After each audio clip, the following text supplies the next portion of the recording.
सध्या मावळ तालुक्यामध्ये निवडणुकीची धामधूम जरी सुरू असली तरी तळेगाव नगर परिषदेमध्ये जे अर्थचक्र आहे ते कुठं ना कुठेतरी थांबलेलं आहे। त्याचं कारणही तसंच आहे। 28 जागापैकी 19 जागा ज्या आहेत त्या बिनविरोध झालेल्या आहेत। राष्ट्रवादी काँग्रेस भाजप यांनी हात मिळवणी केली आणि सोयीचं राजकारण या ठिकाणी झालं। त्याच्यामुळे 19 जागा ज्या आहेत त्या बिनविरोध झाल्या। त्या बिनविरोध जागांमुळे जे आहे जे छोटे व्यावसायिक आहेत त्यांच्या व्यवसायावर परिणाम झाला। आपल्यासोबत काही व्यावसायिक आहेत, आपण त्यांच्याशी बोलू। सध्या मी मावळ तालुक्यातील सगळ्यात मोठ्या फ्लेक्स प्रिंटिंगच्या दुकानाबाहेर थांबले। बीजी फ्लेक्स नावाचे दुकान आहे आणि या फ्लेक्स दुकानाचे मालक यांच्याशी आपण चर्चा करू। काय सांगाल, यंदा जी निवडणूक आहे निवडणुकीमध्ये 19 बिनविरोध आहे, कसा परिणाम या तुमच्या व्यवसायावर? तरी यावर्षी आमच्याकडे कमीत कमी 40 एक उमेदवार झाले असते, पण यावेळेस आमच्याकडे काम करणाऱ्या 9 पैकी 6 उमेदवारांचं काम आहे। तेच काम आमच्या कमीत कमी 20 ते 25 जणांचं काम आलं असतं, त्यामुळे जरा आर्थिक उलाढाल वाढली असते, आमचा बिझनेस जरासा ग्रोथ झाला असता। मला दुसरी गोष्ट सांगा की निवडणूक म्हणजे तुम्ही तुमच्या फ्लेक्सला जे लागणारं मशीनला जे लागणारं सामान आहे त्याची मोठ्या प्रमाणात खरेदी केली असेल, आता त्याचं काय? ते आहे पूर्ण स्टॉक आता रेडी आपल्याकडे, तो आहे। आता भविष्यात पुढे काय असेल तेव्हा वापरू शकतो। आता तो आपल्याहून तयार करून ठेवलेला आहे 1 महिन्यापूर्वीच। आता जे दुकानात मजूर आहेत, कामगार आहेत तुमच्या, तर कामगार सध्या काय करतात? काय काम नसल्यामुळे काय बेरोजगारी वगैरे?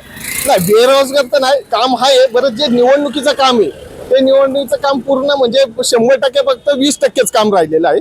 बाकीची कामं ती चालू आहे, पण निवडणुकीचं फक्त 20%च काम आहे आता आपल्याला। आपण जर पाहिलं तर फ्लेक्स प्रिंटिंगचं काम जे आहे ते 20% राहिलं आहे।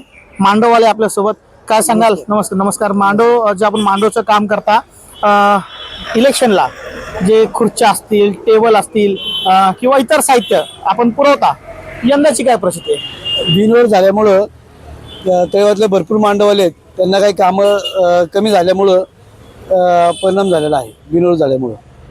जवळपास जर हे बिनविरोध नसते तर एकूण अपक्ष आणि जे पक्षाच्या चिन्हावर लढणारे जवळपास 40च्या वरी संख्या गेली असती। आता ही संख्या घटलेली आहे। किती व्यवसायावर परिणाम झाला तो? 30 म्हणजे 60-70% परिणाम झाला आहे। परिणाम आपण जर पाहिलं तर जे मांडववाले आहेत त्यांच्या व्यवसायावर याचा परिणाम झालेला आहे।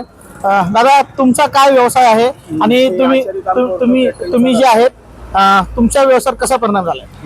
भरपूर हे झालं। माझा धंदा केटरिंगचा पण आहे आणि समजा ICC बँकेची दाबिली पावभाजी जी गाडी आहे खांद्यावरती भरपूर परिणाम पडलेला आहे। म्हणजे हे झालं बिनविरोध झाल्यामुळं किंवा हे झाल्यामुळं त्याच्यामुळं धंद्यावरती भरपूर परिणाम पडलेला आहे आपला।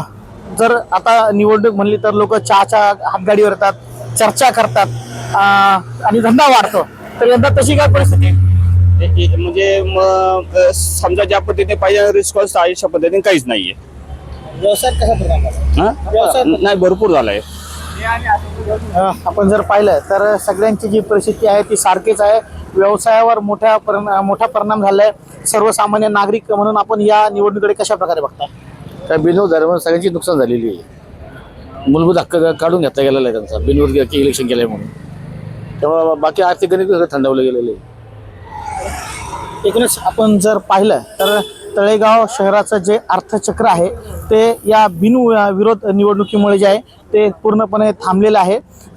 फ्लेक्स लावण्यासाठी जे मोठमोठे होर्डिंग असतात ते लावणारे कामगार मालक ते आपल्यासोबत आहेत। काय सांगाल की कशा प्रकारे तुमचं काम चालतं? आमचं काम तळेगावमध्ये जेवढे होल्डिंग आहेत तेवढे सर्व मी लावतो, पण यावेळेस बिनविरोध इलेक्शन झाल्यामुळं आम्हाला एक पण होल्डिंगचं आत्तापर्यंत काम आलं नाही आहे।